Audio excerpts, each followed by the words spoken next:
शौचालय के लिए आवश्यक चीज़ों को उपलब्ध कराया जाना चाहिए। बेहतर कपड़े दिए जाएँ। हमने जो माँग की है, उसके बारे में हमने ऊपर बता दिया है। वे हर तरह के उचित माँगे हैं।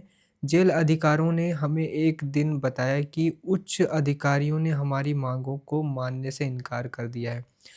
इसके अलावा वे कुत कृत्रिम रूप से भोजन कराते समय हमसे बहुत सख्ती से व्यवहार करते हैं। भगत सिंह 10 जून 1929 को लगभग 15 मिनट तक जबरन खिलाने जबरन खिलाने के बाद बेहोश पड़े हुए थे, जिसे हम बिना किसी और देरी के बंद करने का अनुरोध करते हैं। इसके अलावा हमें यूपी जेल समिति में पंग जगत नारायण और के.बी. हाफिज हिदायत हुसैन द्वारा की गई रिफा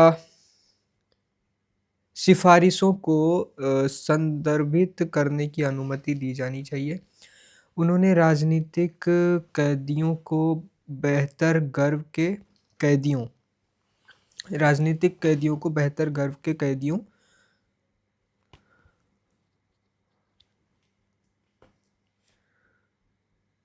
वर्ग के कैदियों के रूप में व्यवहार करने की सिफारिश की है। हम आपसे अनुरोध करते हैं कि कृपया समय निकालकर हमारी माँगों पर जल्द से जल्द विचार करें।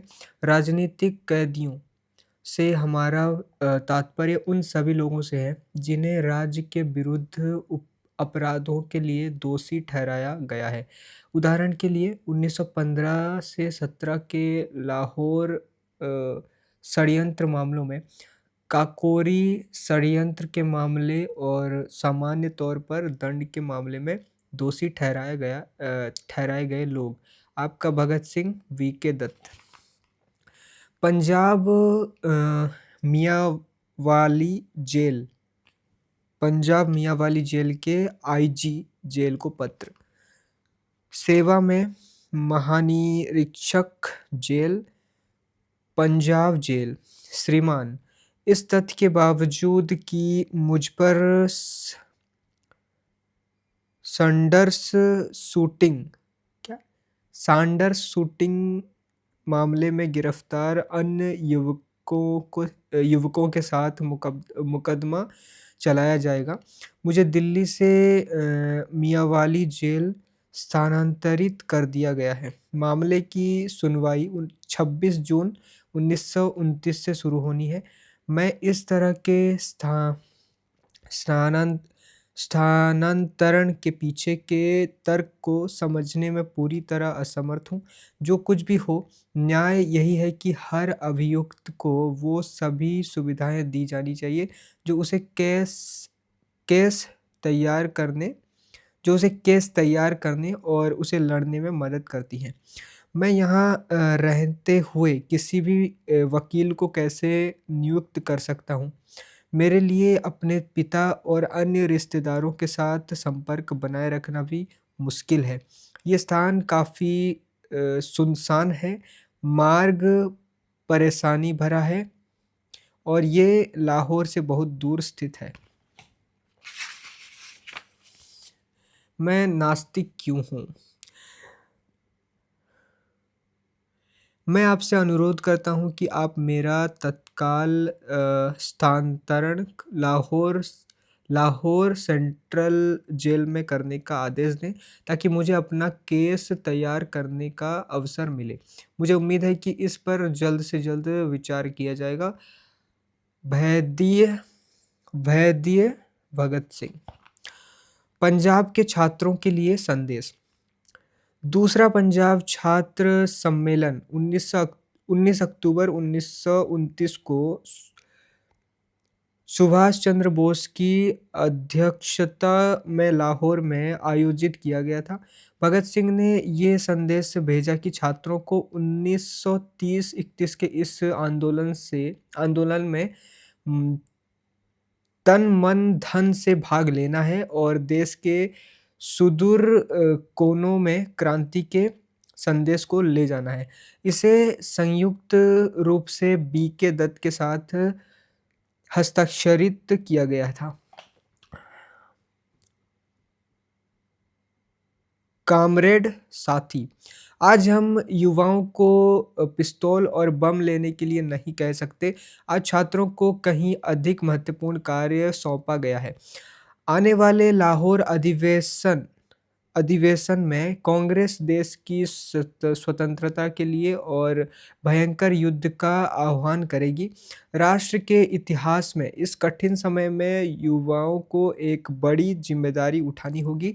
ये सच है कि छात्रों ने स्वतंत्रता के लिए संघर्ष में मुख्य पदों पर मृत्यु का सामना किया है।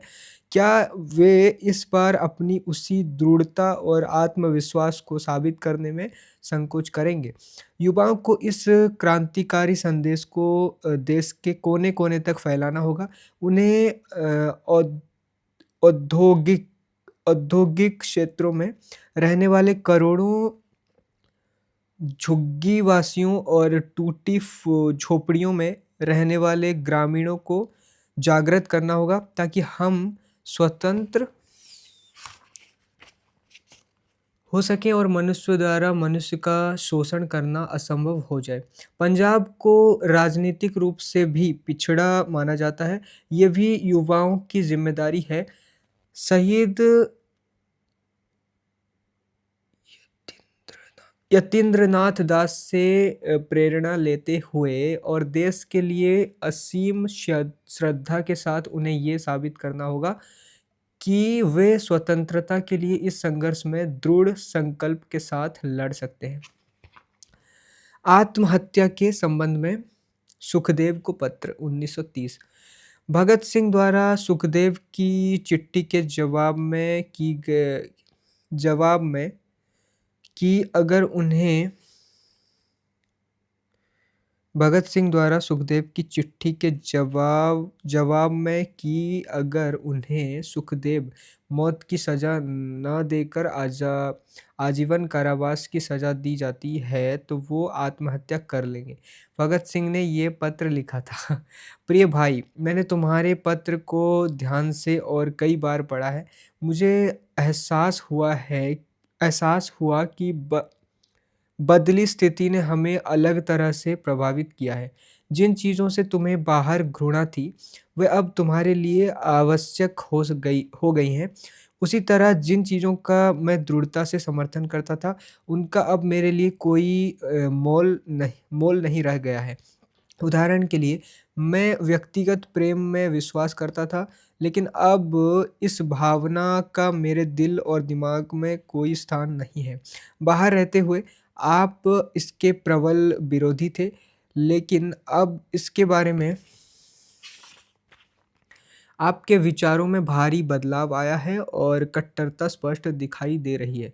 आप इसे मानव अस्तित्व के एक अत्यंत आवश्यक हिस्से के रूप में अनुभव करते हैं और आपको इस अनुभव में एक विशेष प्रकार की खुशी मिलती है। आप अभी भी उस एक दिन को याद कर सकते हैं जब तुम्हारे साथ आत्महत्या पर चर्चा की थी। उस समय मैंने आपको बताया था कि कुछ परिस्थितियों में आत्महत्या न्यायसंग न्यायसंगत हो सकती है, लेकिन तुमने मेरे विचार का विरोध किया था। तो मुझे स्पष्ट रूप से हमारी बातचीत का समय और स्थान याद है। हमने एक शाम संशाही कुटिया में इस बारे में बात की थी। तुमने मज़ाक में कहा था कि मेरे कार्य कायरतापूर्ण कृत्य को कभी भी उचित नहीं ठहराया जा सकता।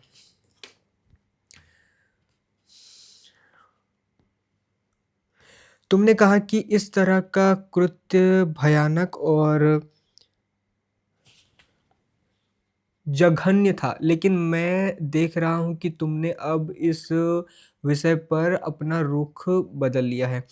अब तुम इसे न केवल कुछ स्थितियों में उचित समझते हो, बल्कि आवश्यक और अति आवश्यक भी। मेरी राय वो है जो पहले तुम्हारी धारणा थी कि आत्महत्या एक जघन्य अपराध है। ये पूर्ण कार्यता का कार्य है। अकेले क्रांतिकारियों को छोड़ दें, कोई भी व्यक्ति इस तरह के कृत्य को कभी भी सही नहीं ठहरा सकता। तुम कहते हो कि तुम ये समझने में विफल हो कि अकेले पीड़ित होकर देश की सेवा कैसे कर सकते हैं। तुम जैसे व्यक्ति से ऐसा सवाल वास्तव में हैरान करने वाला है, क्योंकि हम नौजवान भारत सभा के आदर्श वाक्य को कितना सोच समझकर पसंद करते थे। सेवा के माध्यम से पीड़ित होना और बलिदान देना। मेरा मानना है कि तुमने जितना संभव था उतनी सेवा की। अब वो समय है जब तुमने जो किया था उसके लिए पीड़ा झेलनी है। दूसरा बिंदु ये है कि ये ठीक वही क्षण है जब तुम्हें सभी लोगों का नेतृत्व करना है। मनुष्य केवल तभी कार्य करता है जब वो अपने कार्य के औचित्य के बारे में सुनिश्चित हो। जैसे कि हमने विधानसभा में बम फेंका था, कार्रवाई के बाद उस कार्य के परिणाम को भुगतने का समय है। आपको क्या लगता है कि यदि हमने दया करने की दलील देकर सज़ा से बचने की कोशिश की होती तो हम अधिक न्यायसंगत होते? नहीं, इसका जनसाधारण पर प्रतिकूल प्रभाव पड़ता। अब हम अपने प्रयास में काफ़ी हद तक सफल हुए हैं। हमारे कारावास के समय हमारी पार्टी के राजनीतिक कैदियों की स्थिति बहुत दयनीय थी। हमने उसमें सुधार करने की कोशिश की। मैं बहुत गंभीरता से तुम्हें कहता हूँ कि हमें विश्वास था कि हम बहुत जल्द मारे जाएँगे।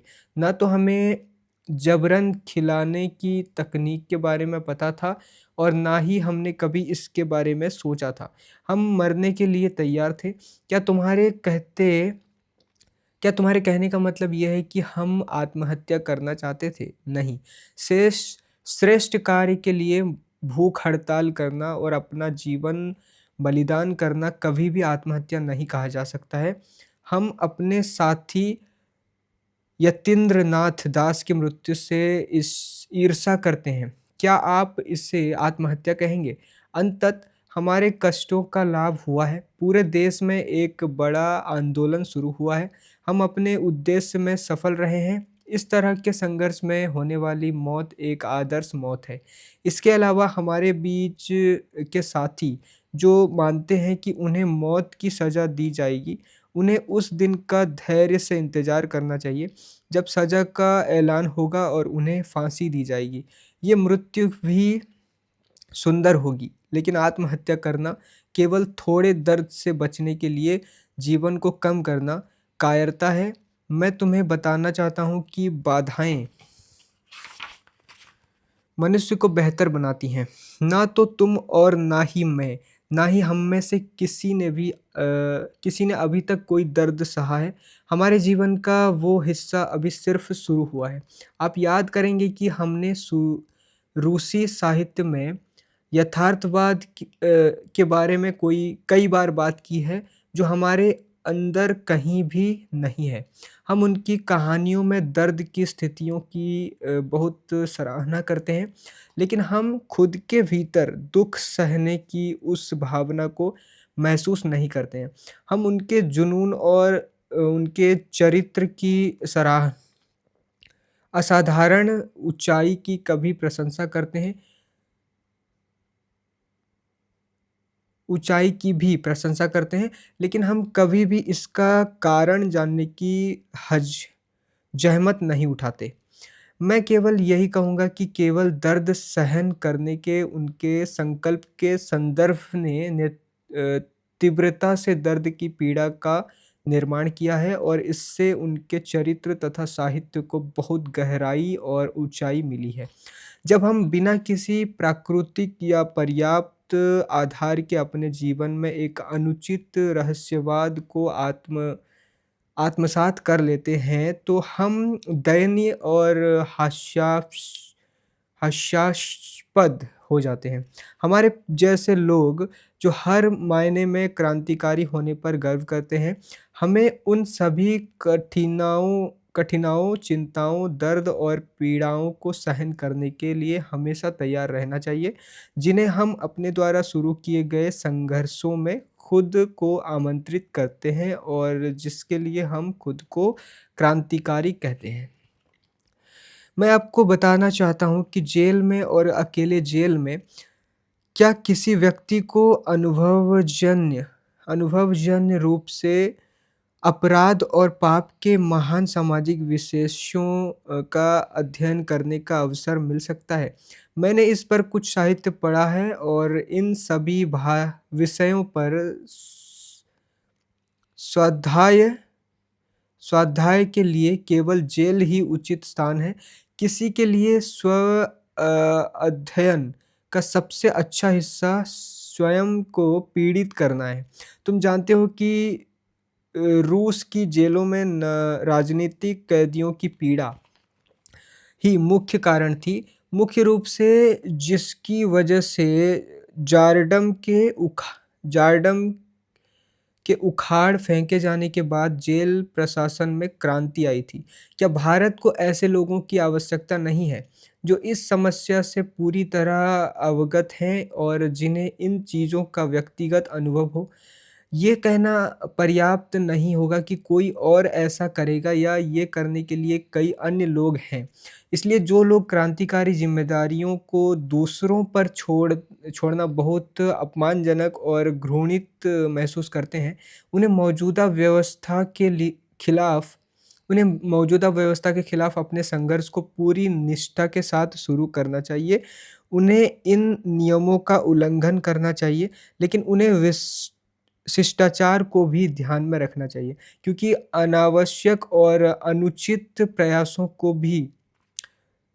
को अनुचित प्रयासों को कभी भी उचित नहीं ठहराया जा सकता है। इस तरह के आंदोलन क्रांति की प्रक्रिया को छोटा कर देंगे।